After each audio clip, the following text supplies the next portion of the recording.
Hello, hello, JJ DiGeronimo here with Together We Seek.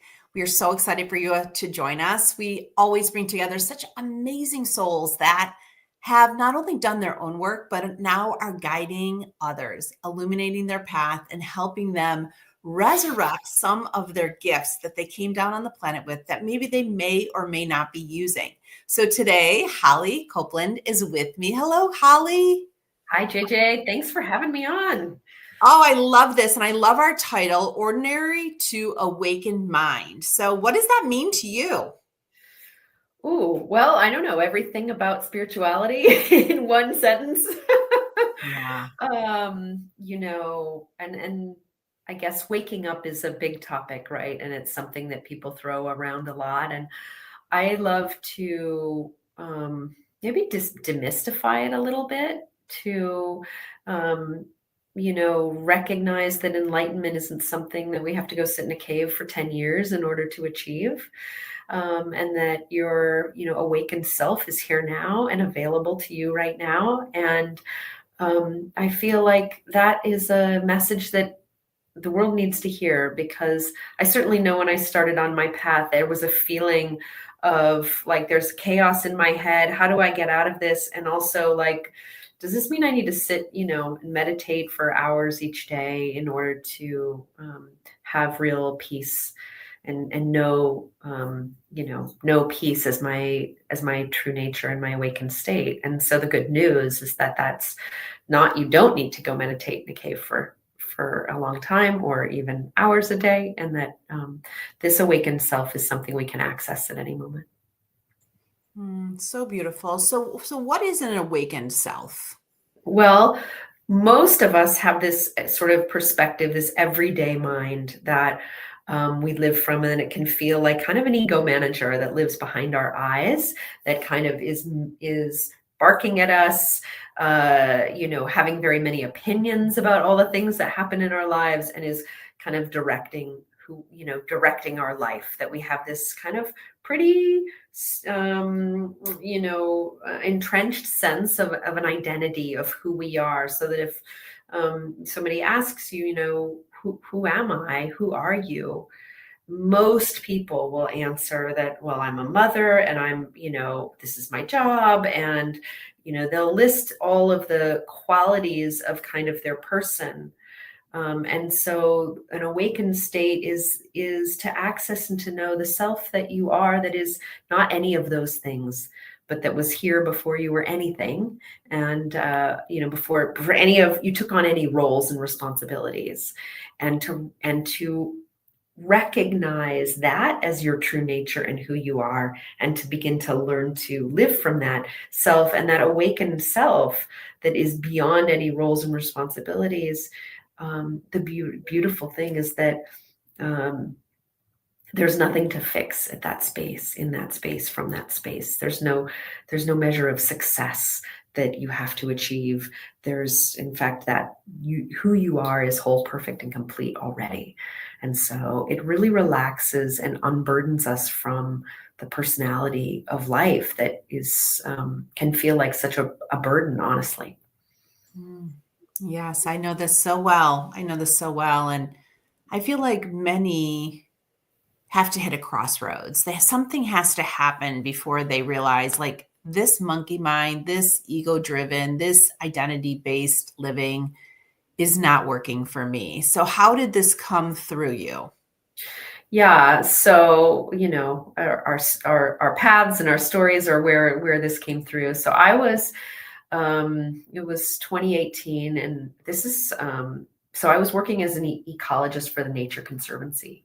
So this is actually my second career. I thought that I would be a research scientist for the rest of my life, and but Spirit had other plans. And it started with just a kind of confluence of a number of things. But I guess what feels relevant in this moment was a sense of, one, knowing that I wasn't happy. And that arrived in a time when, if I looked around objectively at my life, I should have been, by all rights, been incredibly happy, because I had a dream job. I had two beautiful children. I had a loving husband. I had a beautiful, home in the mountains. Like I had all the things. And I'd done all the things and I still wasn't happy. And so I was like, okay, wait, what, I've done all the things society told me to do that I should make me happy and I'm not. And if that's not happiness, what is happiness? And how do I find it? And there was this kind of monkey mind in my head that kind of wouldn't stop. And I tried meditation a number of times throughout my life. I mean, when I was 14, my mom was into metaphysics, and I remember setting up a candle in my bedroom and trying to meditate, and it was really hard, and I couldn't do it. And I was like, "What's the point? And is this really even working? And why am I doing this?" And then after that, I read a lot of spiritual books throughout my life, and I tried to get spirituality, and so I spent a lot of time kind of in that spiritual space, but not really actually tackling the kind of monkey mind in my head and any real, no real breakthroughs.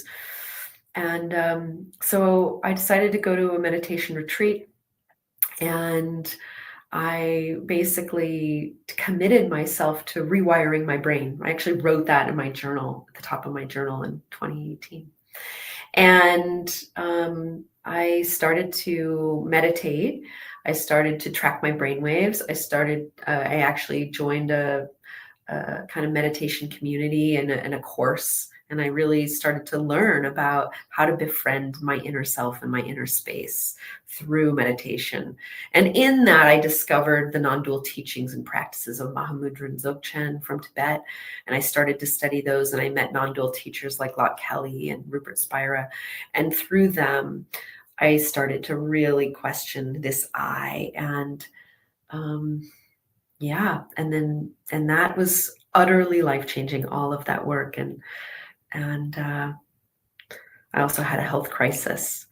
And I started working with frequency, and through all of that, totally shifted my life, gave up that career to do this work because it was so successful, because I recognized not only who I was, but that none of that is a measure of success. And none of those external things have anything to do with happiness. And started to work with plant medicine, and all of that landed me here. I can so resonate with what you're saying. I too left a STEM-based career in 2016. I was visiting a therapist, and I ended up in mindfulness and then meditation. And I now teach that oftentimes in corporate, because I feel like I can give you all the steps to get where you want to go. But if you don't change the inside, the outside will just be a reflection of the inside. And it's a lot of work, but I think you have to get sick and tired of being sick and tired of your current state. And so it sounds like you just plunged in because you were like, I have to go somewhere other than here. Correct. I think you said it so well. I was sick and tired of being sick and tired. Even before the illness hit, I was just tired of my own mind. I was like, what is this crazy monkey mind thing? And how do I get out of it? And what is happiness? How do we find happiness? And I just became absolutely determined to know. Yeah. It's really beautiful. And, I know there's steps that you're working on that incorporate ordinary to awaken mind. I think people don't realize that it's like a step-by-step process. And sometimes you go back and sometimes you go forward. And sometimes you do the cycle over and over again with different aspects. So I know that you're into light therapy and energy attunement and breath work and all different types of meditation. And like each of those has a cycle of its own, how you move through it. So how do you guide people through steps so that they can work through or work around, I should say, you work around the voice in your head to a place that you can actually find some inner peace? Yeah. Well, maybe now's a good time to just mention. So I have a book coming out called Inner Rewilding. And that process of inner rewilding is my answer to the question you just asked. So through inner rewilding, and the way that it came to me was really 4 pillars. And those 4 pillars to me are the essence of the spiritual path. I did this because in writing my book, I was like, okay, I'm going to tell my story, but then I want to help others, and if I was to guide you and I was to tell you what I did and what worked, this is my answer. And so there's really 4 pillars or 4 principles to me that make up the essence of the spiritual journey. And the first one is awaken to peace. And that's awaken is the essence of the who am I question. That's the recognition of who we are as not the identity, but as awareness itself. So awakening to awareness itself is the essential. I mean, really, that's the answer to everything. There are other, we're in a 3-dimensional or 5-dimensional animate universe, and there's ways that we can work with that. So the second part is attuned to the living universe. So that incorporates all the frequency work, that incorporates recognition that we're energetic beings in an energetic body, and that we can work with frequency to support us to this energetic body to attune to that living universe. And so that awaken and then attune to the living universe. Then the third pillar is the surrender, which is allow the flow. And so, of course, in order to really work with all of the parts within us that have formed this identity self, when we surrender back and release, when we allow, then we allow the flow of life to move through us. And that's really where it feels like I'm not doing my life, but life is doing me. So you have, and these 3 kind of work in, it's not like you do one, then you do the other, then you do the other. They interweave, but they are to me, they're the sort of 4 essential principles. And the last one is align with your wild heart. And that's really the recognition of the heart as the portal to, to everything.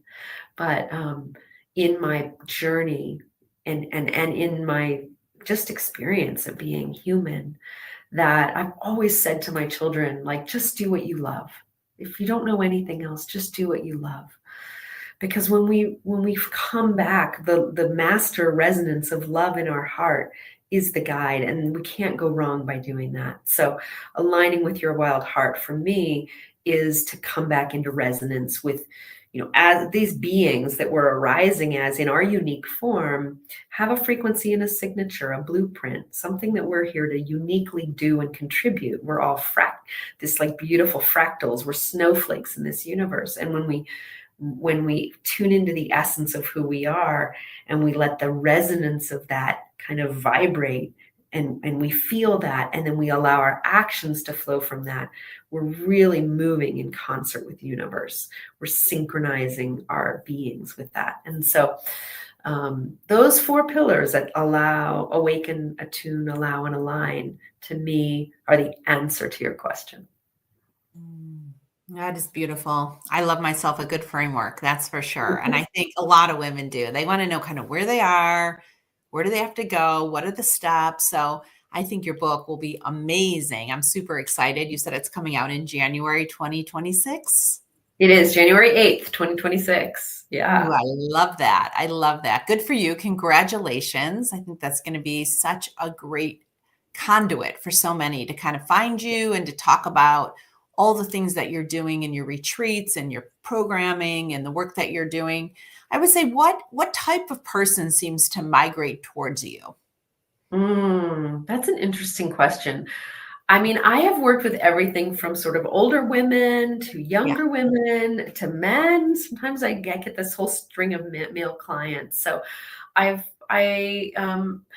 I tend, so I guess what I'm going to say is it can be any phase of life, but I tend to attract people who are seekers, who are, on the verge but just feel like there's a little bit of mystery in the spiritual path. They tend to be people who, respect or like the science. They're sort of interested and intrigued by the science. I'm a bridge between ancient wisdom and modern science. I'm kind of a bridge person. And so often I'll attract somebody who comes from that sort of almost more materialistic realm. They've got that in their history, but they also sense this deeper spiritual path and they're very drawn to it. It's super interesting. And I love those. And I feel like, I think I always find people that are at a crossroads. They want to change their job. They want to change the way they're in their marriage. They want to change something. And they're like, what is the first step? I always find like a crossroads for me is a big first step. And I think that's because that was mine too. And I feel like you attract what you are. Yeah, absolutely. I think you're right. And the fact that your mom was into mysticism and other things, to me, that's a clear indicator that you have big gifts, because generally, most of the people that I've met that have parents that have dabbled in that, or were even more than dabbling, that they usually come through those types of people because they have a lot of work to do or a very specific gift that they're here to share, and they have to believe it's okay. So they choose those people to come through. Yeah.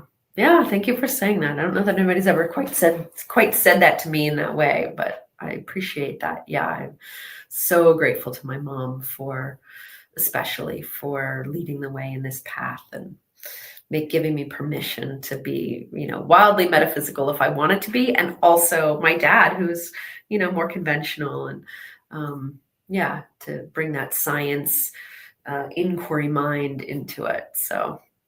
I love that. I love that. And my mom did the same, and I'm super grateful. She started taking me to Lily Dale when I was like 12. I love it. Yeah. Yeah. I mean, I had my first channeling at 14. Ooh, that's amazing. Yeah, I found them and dug them up when I was moving, like old recorded tapes of, Saint Germain channelings from 1982. That's fabulous. Oh my gosh, how fun. Yeah. I think that's fascinating. I talk a lot in my book, Seeking. I talk a lot about how my aunts and grandma used to turn to metaphysics when they couldn't figure things out. And so they completely normalized it for me. And I think I might not be as bold in putting this out there if I didn't have them ahead of me saying, this is what we use and this is how we do it. So it takes away some of the fear, I think. Yeah, absolutely. Yeah. Jumpstarts us. And, and of course, the ancestral connections are so, so, so important. I work with my grandmothers and ancestors in the plant medicine work I do, and really call them in. In fact, my primary altar is the shawl from my great-great-grandmother. So I feel like we are, right now at this incredible time that we're living in, we're not only healing our ancestors, our lineage and whatever things are asking for healing, but I'm calling them in to be, sacred partners in the work that I do. That is so beautiful. That's so funny. We are in very similar paths. I've started calling my higher self and guides into, and it's amazing. I mean, I'm like, why didn't I do this sooner? Yeah, because we're in partnership with all of them all the time. Everyone is, right? For people listening, like, your ancestors are in partnership with you right now. All you need to do is call them in and ask for their help. And I call in the, grandmother and grandfather oak trees in the morning. I call in, you can call in Isis, and you can call in Mary Magdalene. You can call in whoever you want, and they're there. And then, the more you connect, the more you develop relationship, then these things build on themselves. Like, it may feel kind of awkward at first when you do it. Like, is this really working? I mean, I know for me, when I first started doing, like, I have a practice in the morning where I say different prayers, and I have a whole hour-long practice. And at first it felt a little like fake, almost like, a little uncomfortable. Especially if you're not used to doing that. But what I have found over now I've been doing this for 6-7 years, is that it's like a program that you start to get comfort with and get comfortable with. And then you build a relationship, and then it really builds on itself over time. Have you experienced that too? I don't know what your morning practice is like, but Yes, I definitely, and I'm just starting to do it more and more. I used to think I had to go somewhere or be at the special place, and I've just started doing it whenever I have time, and it is amazing. I'm like, oh my goodness. But a lot of it took me just giving myself permission, allowing myself to let go of what I think it's going to be, and just really just allowing it to be whatever it is. Some days it's amazing, and other days it's quiet and not much happens. But the consistency, I think, is really what I've started to practice. Oh, the consistency is key. I so agree with that. And when I work with clients, I really emphasize that. Like the consistency coming up again, showing up again and again and again each morning, or evening, whichever your practice is. But I recommend a morning practice, even if it's 10, 15 minutes. When you keep showing up in that space and acknowledging the sacred in that way, because every day is a ceremony. We're really, the ceremony never ends. It's only, are you connecting to it? So when you reignite that every morning, and you reestablish yourself in sacred presence, in sacred ceremony, and then you give time to listen and just open yourself up to hear messages. I said jokingly in a post I did, but not jokingly, but like kind of tongue in cheek, but I'm like, that's really true. Like I meditate to get my instructions for the day. Like this is where, you open yourself up to receive the divine and allow it to speak through you and to you. But you need to show up every day, I mean, I don't show up when my airplane, I need to get on an airplane at 4 a.m., but, that's fine. But, I show up basically every morning other than that. Mhm. Yeah, that's exactly too. I travel a lot, and some days it works and just some days it doesn't, but I'm doing it more than I'm not. Yeah. Yeah. That's beautiful. So tell us, Holly Erin, tell us what is on the horizon for you. Well, right now my focus is on this book and getting it out and building a course. So the book is a memoir, half memoir, and then half guidebook.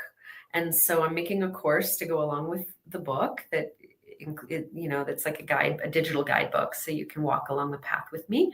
And I'm running this retreat to Costa Rica in April, if anybody's interested. Beautiful, amazing place in Costa Rica. And we'll do a little medicine work, and it's going to be beautiful.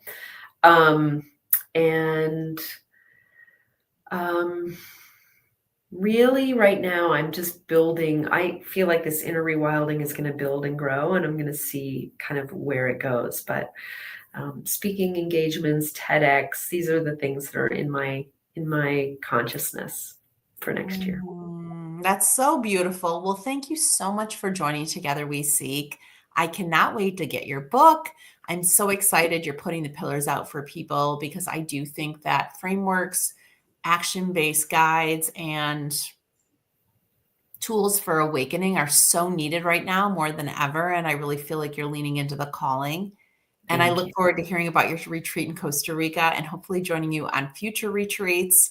And as you know, so many of us get together in togetherweseek.online, where we share so many of the things that we're doing so that we don't have to be just crawling through Google trying to figure out, okay, how do I awaken? Where do I find my teachers? How do I get there? And I'm so honored to have you in there too. Yeah, thank you so much. I'm so honored to be there. Oh, well, thank you everybody for listening. We look forward to seeing you next week. And we hope everyone just has a lovely day and really finds that time to connect with self, call your guides in, and be consistent. So with that, we're signing off. This is JJ DiGeronimo, and thank you for listening to Together We Seek.